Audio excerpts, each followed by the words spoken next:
mondial de Dakar. L'eau, un patrimoine commun et un droit universel.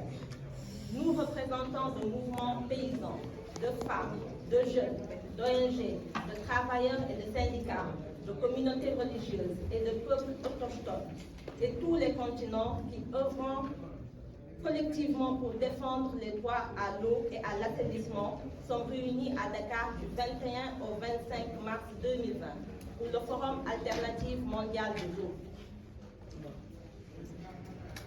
Le Forum alternatif mondial de l'eau a réuni des centaines de participants de tous les continents autour de panels, de conférences, d'ateliers, d'expositions, visites de sites, projections de films documentaires.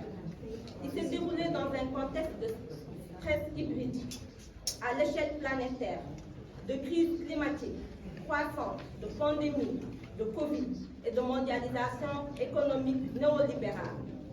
Néfaste pour les communautés du monde entier. Le thème du Forum alternatif mondial de l'eau est l'accès à l'eau et à l'assainissement est une question de santé publique et un baromètre de la démocratie.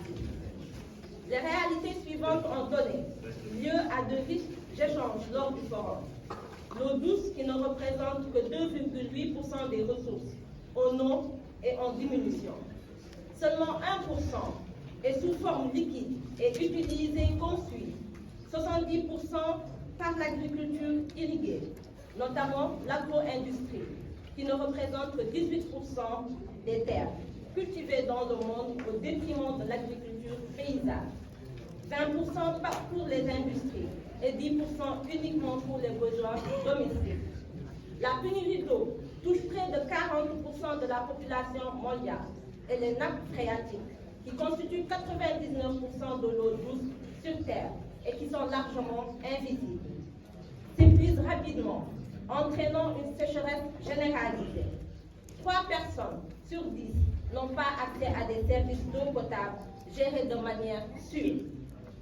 La charge de travail résultant du manque d'accès à l'eau retombe sur les épaules des femmes, des filles et des enfants, qui passent 200 millions d'heures à collecter cette eau, hypothéquant sûrement leur avenir. Plus de 2 milliards de personnes ne disposent pas d'installations d'hygiène et d'assainissement de base, telles que des toilettes et des latéraux. Plus de 700 enfants de moins de 5 ans meurent chaque jour de maladies diarrhéiques dues à la consommation d'eau insalubre ou à un manque d'hygiène et d'assainissement. Les inondations représentent 70% des causes de décès liés aux risques naturels. Les militants de la justice, de l'eau et les autres défenseurs des droits humains font l'objet d'attaques soutenues de la part des États et des entreprises et sont de plus en plus victimes de violences et de répression. Face à la gravité de cette situation, nous proclamons l'eau est à la base de la vie comme la terre et l'air. Elles font partie de notre patrimoine commun. Leurs cycles naturels vitaux doivent être respectés pour la préservation de la biodiversité et des écosystèmes par l'agroécologie. Pour que les populations puissent vivre dignement et en bonne santé, l'eau doit être gérée à tous les niveaux, de manière concertée, inclusive, équitable et participative, dans le respect des droits des communautés de base, des peuples autochtones, des équilibres écologiques, des savoirs autochtones locaux et traditionnels et des valeurs endogènes positives, ainsi que de leur liberté de faire valoir ces droits sans répression ni violence.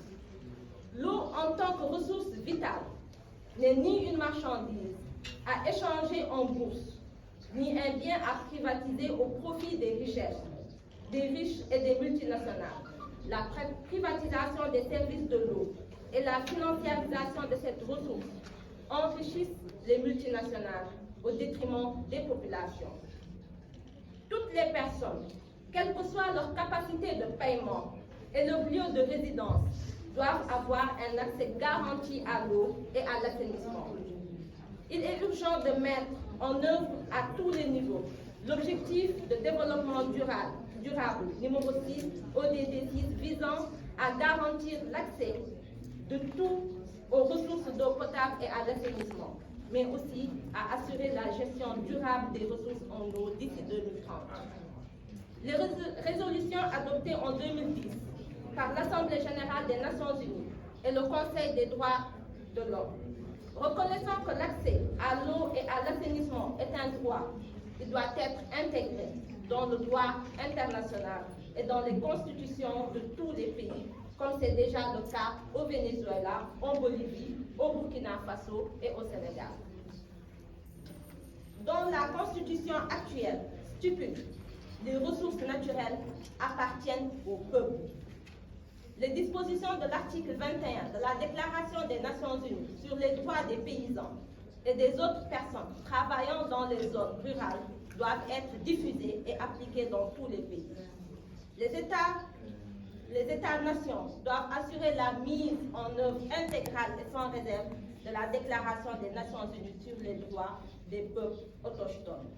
Le Forum alternatif mondial de l'eau appelle à une grande convergence des initiatives et des actions pour lutter pour le respect des droits à l'eau et à l'assainissement, à la terre et à l'environnement. Une campagne internationale de sensibilisation, de renforcement des capacités des communautés rurales et urbaines et des peuples autochtones et de plaidoyer pour l'intégration effective du droit à l'eau et à l'assainissement dans les constitutions et les politiques publiques de tous les pays. Des réunions plus régulières du réseau afin de travailler à la réalisation de ces objectifs, défendre la résistance mondiale à l'agenda coopératif de l'eau et de réaliser la justice de l'eau pour tous dans la perspective de l'alternance. Merci de votre attention.